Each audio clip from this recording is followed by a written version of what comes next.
Okay, here we go.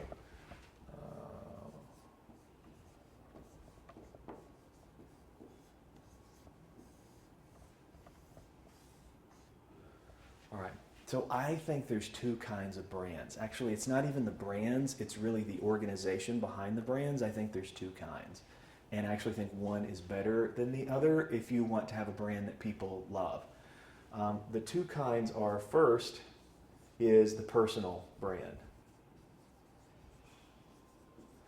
And by personal brand, I don't mean in the vein of the Tom Peters article, The Brand Called You. I don't mean your brand.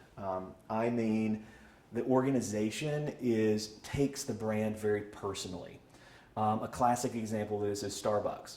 So Howard Schultz builds this brand up to be the behemoth.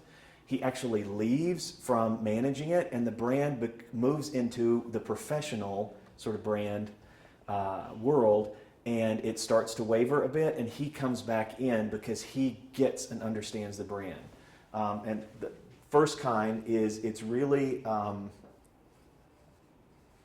the first characteristic of this is that it's driven by a strong leader, a Howard Schultz, a Steve Jobs, a Phil Knight at Nike. It's driven by this, and they sort of get it in their gut, and they live the brand.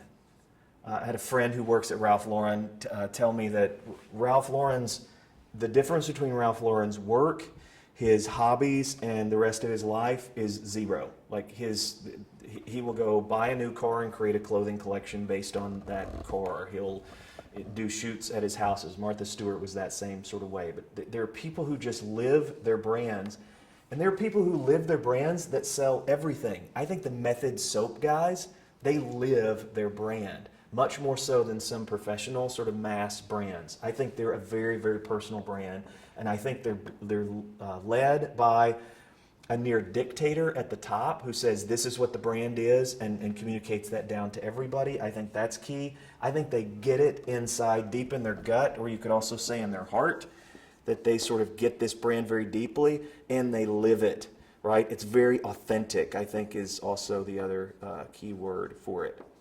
So that's as opposed to the professional brand.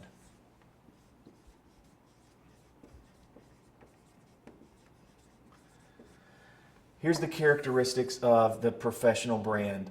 It's very process driven. It tends to be larger organizations, and especially multi-brand houses tend to end up being more professional. And there is a sense of disconnect from the consumer.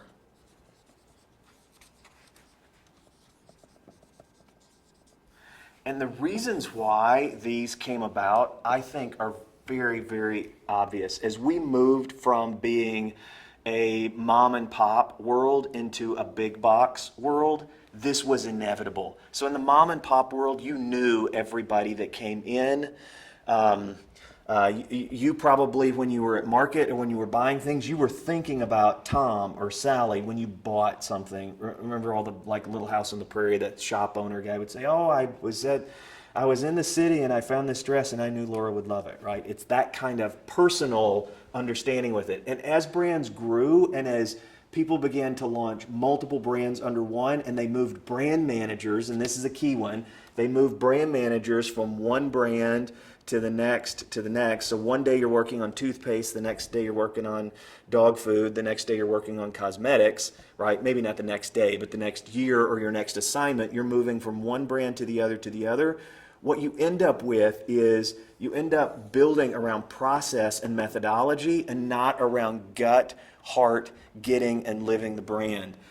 And so, big brands, whether they're CPG brands or big service brands, especially people that have multiple, this is just an inherent challenge. And they're always studying and always benchmarking these brands that tend to be extraordinarily personal and feel and get it in their gut, but it's just going to be impossible if you don't.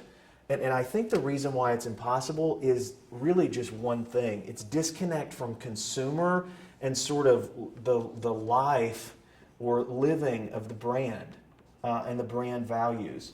And so when a brand doesn't have something that it stands for and some kind of meaning in life, like Howard Schultz feels Starbucks at a big level. Steve Jobs felt Apple at a larger level, and it was about something bigger and more meaningful to him than just the process of manufacturing and selling and finding innovation. And so, if you find yourself with less than passionate consumers, if you find yourself